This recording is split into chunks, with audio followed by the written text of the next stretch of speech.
All right, this is our second video before we do our retake tomorrow. So we are working on page 2 of our test, and I'm going over these with you. So the first standard that we have to go over with on the back is long division. It's important for you to remember the steps of long division. It is divide, multiply, subtract, and bring it down. Those are the steps and the order that we do them. So this word problem says John made 1,968 neckties. He distributes them evenly to 4 stores for them to sell. How many neckties did each store get? That's our question. We know that is how many total neckties he has, and that is the number we are dividing by. So if we, hey, stop. So if we do this, we are doing 1,968 divided by 4. So we start with our largest place value. Long division is the only operation where we start in the largest place value. So we have 1 divided by 4. We can't do that. So we need to look at the first 2 place values. 19 divided by 4. Yes, we can do that because 4 is smaller than 19. So now we move on to step 2, multiply. 4 times what gets us close to 19? 4 times 4 gets us close to 19. Your factor goes on top, your multiple goes on bottom. 4 times 4 is 16. Step 3, I subtract. 19 minus 16 equals 3. Step 4, bring it down. So now I have 36. Now we redo all our steps. So we start with our division check. 36 divided by 4, yes, I can do that. Multiply. 4 times what equals 36? 4 times 9. 4 times 9 equals 36. Now I subtract, I get 0, and I bring down my next number. Now I go through the steps again. 8 divided by 4, can I do that? Yes, I can. 4 times what equals 8? 4 times 2 equals 8. I subtract and I get 0. There is no remainder. Each store got 492 neckties. Going over to number 14 is a regular division problem. So I just change how it's written.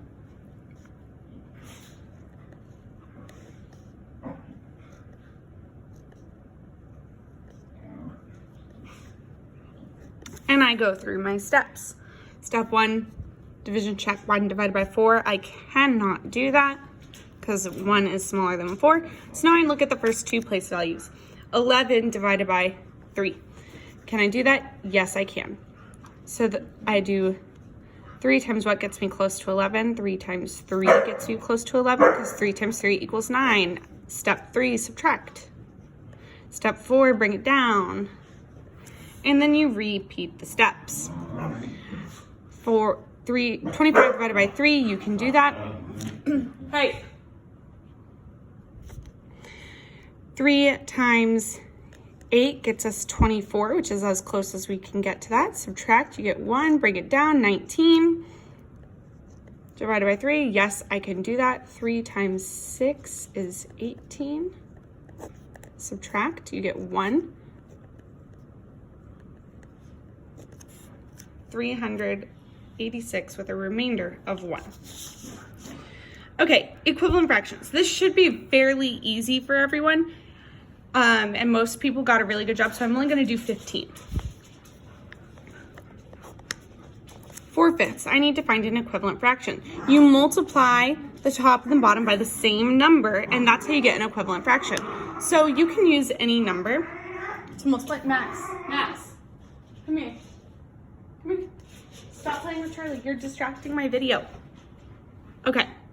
So you can use any number to multiply the numerator and the denominator by, but I'm going to choose 3. You can choose literally any number. 4 times 3 is 12. 5 times 3 is 15.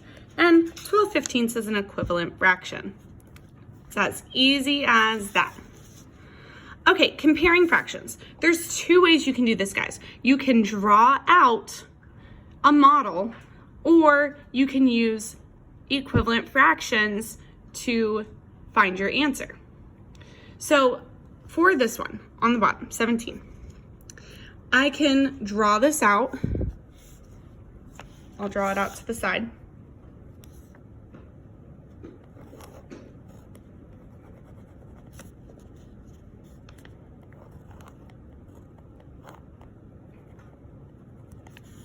If you draw those out, you realize 1/2 and 2/4 are the exact same. But if you wanted to do the math to work it out, all you have to do is find an equivalent fraction. So to do that, you can multiply the top and the bottom of each number times the opposite denominator.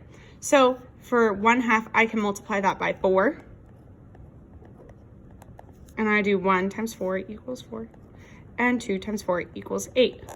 Now this one, my opposite denominator is 2. 2 times 2 equals 4. And 4 times 2 equals 8. And look, you get the exact same thing. So that means that these two problems are equal. Over here, you can do the exact same thing. It would take me a while to draw this because just the fractions are different. So I'm going to just go ahead and do the equivalent fractions. You can draw a model though. You take your opposite denominator. So for 3/8, I'm going to multiply the top and the bottom by 6. 3 times 6 is 18. 8 times 6 is 48. For this one, my opposite denominator is 8. 3 times 8 is 24. 6 times 8 is 48. Which one's bigger? This one's bigger.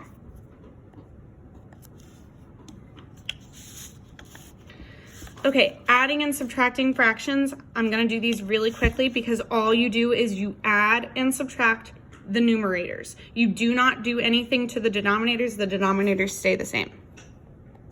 1 plus 4 is 5. Over here, your denominator stays the same. 6 minus 2 equals 4. That's it. Okay, here's where it gets a little complicated, adding and subtracting mixed numbers. So for adding mixed numbers, really easy. First you add your whole number. 3 plus 2 equals 5. Then you add your numerators. 4 plus 3 equals 7, and your denominator stays the same. Super easy. Over here, do the same thing. First, add your whole numbers. 2 plus 1 equals 3. Add your numerators. 4 plus 1 equals 5, and your denominator stays the same. Subtraction is a little tricky because the first thing you need to check is if you can subtract your fraction. Yes, you can, because this fraction is bigger than this fraction, so I can subtract. So step 1, subtract your whole number. 4 minus 2 equals 2. Subtract your numerator. 6 minus 3 equals 3. You don't subtract your denominator stays the same. Now this one is a little complicated because if you look, 2/4 minus 3/4 you cannot do. So you need to change your fractions so you can subtract them. So the easiest way to do that is by turning them into improper fractions. You do that by multiplying your whole number times your denominator. 3 times 4 equals 12. Then you add in your numerator. 12 plus 2 equals 14. Your denominator stays the same. 1 times 4 equals 4. 4 plus 3 equals 7. Your denominator stays the same. Now you can subtract.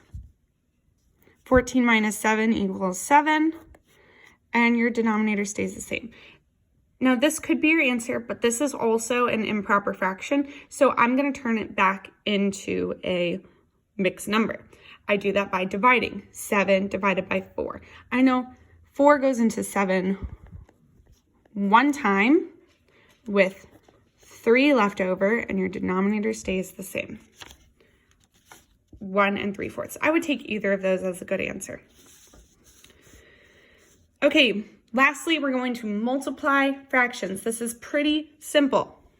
If you have a whole number times a fraction, you turn it into a fraction by making a denominator of 1. Now I multiply my numerators. 4 times 3 is 12. Multiply your denominator. 1 times 4 equals 4. This is an improper fraction. I can turn it into a mixed number by dividing my numerator divided by my denominator. 12 divided by 4 equals 3. I would accept either one. Now here, you have 2 fractions that you're multiplying. So you multiply your numerators first. 2 times 3 equals 6. Multiply your denominators. 3 times 5 is 15. All right, guys, please practice these. Check your work from your original assessment, and you'll be ready for your assessment tomorrow. All right, have a great day.